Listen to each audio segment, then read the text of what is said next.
Matteo Renzi stormed onto Italy's political scene with a passion, energy, and a roll-up-your-sleeves-can-do attitude, all of which are in dire need because the 39-year-old Italian Prime Minister has faced an enormous task to drag his nation out of an economic slowdown that's been likened to the Great Depression. But progress isn't happening as quickly as Renzi or the European Union would like. Italy has slid back into its third recession in 6 years. Unemployment is over 12%. Youth unemployment is at a staggering 44%, and that is causing a massive brain drain. Even with the ailing economy, Italy is still a destination for thousands of African migrants desperate for a better life. It is 1 year to the day that nearly 400 migrants drowned when their boat sank off Lampedusa. I asked Renzi about this matter of life and death, as well as the ongoing chaos in Libya, just across the Mediterranean. Despite all of this, he was brimming with optimism and confidence when we met at the Italian embassy here in London just after his meeting with the British Prime Minister David Cameron. Prime Minister Renzi, welcome to the program. Thank you.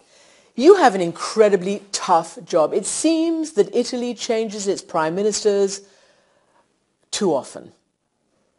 Are you daunted? How do you see your job ahead? The problem of Italy is we change a few times, we change a lot of times the prime minister, but we don't change our country. And our country is an incredible country, very beautiful, with an incredible past, an incredible present, but we need the future. And now, for the first time after 58 years, the consensus in Italy is more than 40%, so this is the time in which finally we can change. When it comes to youth unemployment, it's a massive 44%, and there are hundreds of thousands of young Italians who have decided to make their way in the world outside of Italy. Yes. Brain drain. I don't know if this is a problem. Let me be very frank. Let me be very frank. Obviously, it's a big problem, unemployment. This is clear.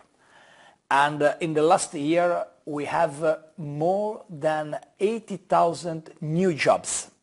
But I'm confident because I think if finally we solve the problem of bureaucracy, justice, lack of courage in labor market, if finally we solve this problem, unemployment naturally decreased in the next years.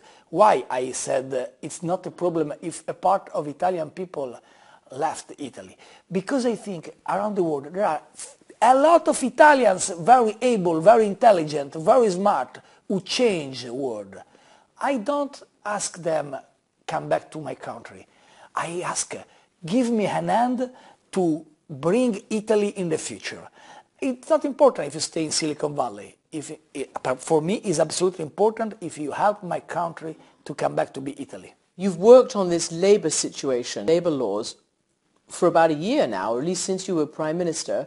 Have you achieved anything in trying to make them more flexible?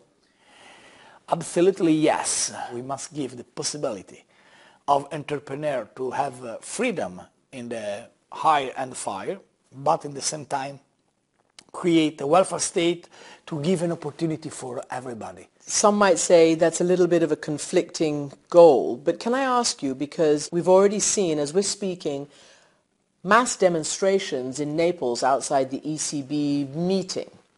People are angry about inequality, injustice, high unemployment. You have also said that you agree with the French president who says he will not stick to the EU-mandated 3% deficit to GDP law. There is a problem for my position because I'm absolutely convinced that the 3% is a parameter of the past. But I have the problem. Italy is a country in which we lost credibility because we don't respect parameters in the past. So the position of Italy is clear. We respect 3%. Obviously, if French president decide for France, important avoid the respect of 2%, nobody could answer to Mr. Hollande or Mr. Valls, this is not correct, and believe Europe has a school in which there are a teacher and the young students. Europe is a community of destiny, is a community of values. You're here, you'll be meeting Prime Minister Cameron. He said that for him, Scotland staying in the UK was 1,000 times more important than the UK staying in the EU. Do you think it's important for UK to stay within the EU? And will you agree as the Italian Prime Minister to the kind of reforms that he says he needs in order to hold a referendum and win? Now, obviously, I agree. We must absolutely change Europe because it's correct, because it's right, before the referendum of 2017 in the UK. And not only because there is a referendum, but because it's absolutely correct. The problem is the direction. I believe important reduce the power of bureaucracy in Europe. I believe absolutely important reduce the level of technocrats' power in Brussels. For me, Europe is not simply a community of money. It's a community of soul, a community of future. For this reason, I think a referendum is very important. For me, it's important UK stay inside the European Union, but it's absolutely important the European Union stay in the heart of the citizens. This is a moment very dangerous. We must change Europe. Europe, to an extent, is being changed. All these upheavals that are going on in the world, Italy has been the focus of a lot of heartbreak and heartache around Lampedusa. All these migrants coming from North Africa, many dying. 2,500 have died trying to get there over the last year or so. Is there not a more humane way for the Italian government to deal with these people? Italian government decided a very important initiative called Operazione Mare Nostrum. And this operation saved in the last year more than 80,000 people. When I spoke with the General Assembly of the United Nations, I start with this statement. I'm here with 60 million of Italians and with 80,000 people who saved the life in Mediterranean, because we think we must absolutely avoid the Mediterranean will become a cemetery. It's a sea, not a cemetery. Also because 90–70% of these people who come from Africa to Italy come from Libya. And Libya is a place in which, after the strikes of the past, nobody solved the problem of democracy and of integrity and of coalition in the country. Italy now is the only country with the embassy open. This is the reason for which I underline and I stress the importance for the Organization of the United Nations to stay in Libya with the cooperation with Egypt, Tunisia, other countries surrounded Libya, and build spaces for refugees to avoid the risk of that in the sea. So you describe the situation that causes all these people to come desperate for economic and other help to Europe.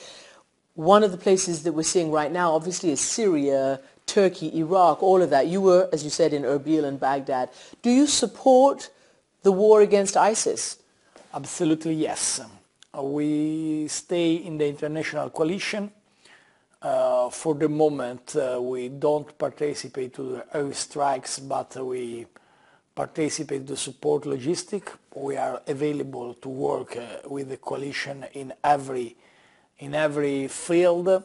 We are absolutely available to work with other countries in Libya, and obviously if there is the necessity, we are ready also in Iraqi and in the international coalition against ISIS, also because when you see in your TV, in your mobile, the pictures of children killed, not children killed, sorry, children executed, this is not simply a terrible moment. This is the negation of values of a human being. So I'm absolutely on the side of President Obama and the international coalition. About a year ago, I interviewed your predecessor, Prime Minister Letta, in this very room, and I asked him what gives him nightmares, what keeps him up at night. And he told me youth unemployment. So what keeps you up at night in your new role as Prime Minister? The lack of confidence, because everything is possible for Italy. I know a lot of people in Italy believe I am too ambitious, but I am absolutely confident Italy could be in the next 10 years the leader of Europe. Despite the difficulties of this moment, I am absolutely convinced because I see the eyes of entrepreneurs. We invest in the future despite the problem of bureaucracy, of civil justice, of labor market. I see the eyes of young women in Italy. I am the first president with a half presence in my cabinet of women. I see there is in my country the possibility to create a future.